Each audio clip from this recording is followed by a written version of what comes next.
Long ago, in a quiet town called Aware, there lived a young woman named Amaka, a beautiful wife, blessed with a gentle and hard-working husband named Obinna. Their home was peaceful, the kind where birds sang on the windowsill in the morning and laughter filled the air in the evenings. Every neighbor admired them. When they walked hand in hand down the street, people whispered, "Ah, true love still lives, oh. Look at Amaka and her husband." They were a picture of happiness. One bright morning, Amaka received an unexpected visitor, her mother, Mama Inkem. She arrived from the village with her woven bag, her old walking stick, and a wrapper tied firmly around her waist. Her face shone with joy as she hugged her daughter. "My daughter," she said softly, "I just want to rest my bones and spend a few weeks with you and your husband. The village is lonely these days." Amaka's heart leapt with joy. "Mama, you are always welcome," she replied, holding her mother's hand warmly. When Obinna came home from work, he was surprised, but happy. "Mama, welcome," he said, kneeling to greet her. "You are our blessing." That evening, they all ate together, pounded yam, egusi soup, and laughter. The home was warm and full of love. For the first few weeks, everything went beautifully. Mama Nkem would wake early, sweep the compound, and prepare delicious soups, ogbono, bitterleaf, or sometimes banga with dry fish. She prayed for the couple every morning, thanking God for her daughter's good life. Amaka was proud. She told her friends, "My mother is a blessing. She helps me, prays for us, and makes Obinna laugh. I'm lucky to have her." The home was full of joy and laughter, until the day that peace began to crack. It was a hot afternoon. Amaka had gone to the market to buy ingredients for dinner. Mama Nkem was dusting the furniture when she heard the sound of running water. She turned and saw Obinna, her son-in-law, coming out of the bathroom, wearing only a towel around his waist. He didn't notice her at first, but Mama Nkem froze. Her eyes stayed longer than they should have. Her heart began to beat fast. She quickly looked away, but something shifted in her thoughts. "Ah," she whispered to herself, "this young man is truly handsome. My daughter is lucky." At first, she laughed it off. But as days passed, that innocent thought grew into something darker.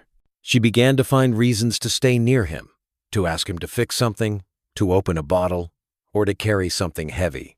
Whenever Obinna smiled politely, she smiled too widely. Whenever he walked by, she adjusted her wrapper and cleared her throat. Amaka, innocent and trusting, never noticed a thing. She was happy that her husband and her mother got along well.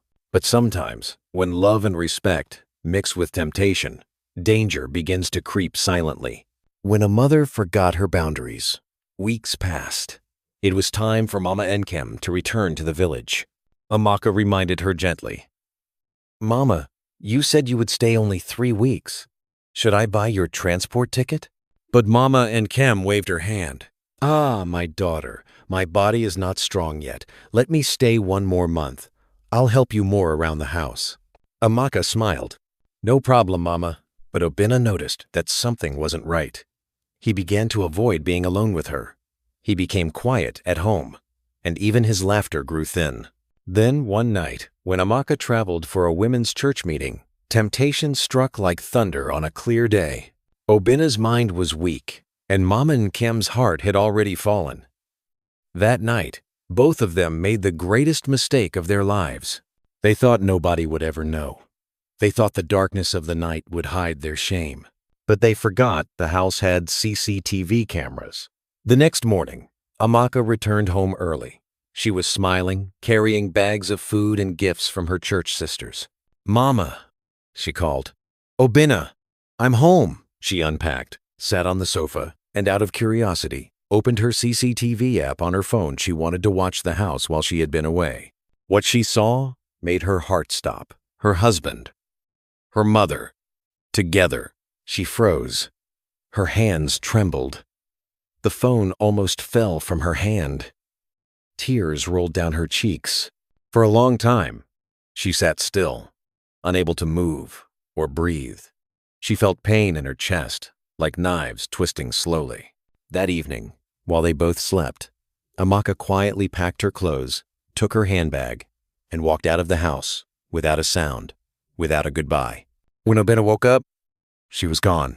On the dining table lay a folded note. He opened it with shaking hands. "You have broken my heart in ways words can't fix. Since you and my mother found each other worthy, stay together. I am gone." Obinna dropped to his knees, crying. Mama Enkem fell to the floor in shock. But it was too late. The damage had been done. 2 years passed like a long, stormy night. No one knew where Amaka went. Her phone line was dead. Her family searched through towns and cities. Even her old friends had no trace of her. Then one day, news spread like Harmattan fire. Amaka has been found. She's married again in another town. Obinna was stunned. His heart raced. He traveled all the way there, with tears in his eyes. When he saw her, she was radiant, calm, confident, at peace. She wore her new ring proudly. He fell to his knees. "Amaka, please forgive me," he cried. "I was weak. I made a terrible mistake. I still love you. Please, come back." Amaka looked at him quietly. Her face was calm, but her eyes were filled with sadness and strength. "Go and marry my mother," she said slowly. "She's the one who couldn't bear to let you go. You both deserve each other." Then she turned her back and walked away. Obinna called her name again and again, but she never looked back. Back and aware, Mama Enkem could no longer walk freely in the streets. People whispered behind her back. "Mama that slept with her daughter's husband," they murmured. She stopped going to church. She stopped visiting friends. Her laughter disappeared. She aged faster than her years. In her quiet moments, she would whisper to herself, "If only I had controlled my heart. I destroyed my own child's joy." But regret always comes too late. Moral of the story: when desire blinds a person, shame becomes their portion. A mother who forgets her place invites curses, not comfort. No secret stays hidden forever. The truth will always find light. And when you betray those who love you most, the punishment is the silence of their absence.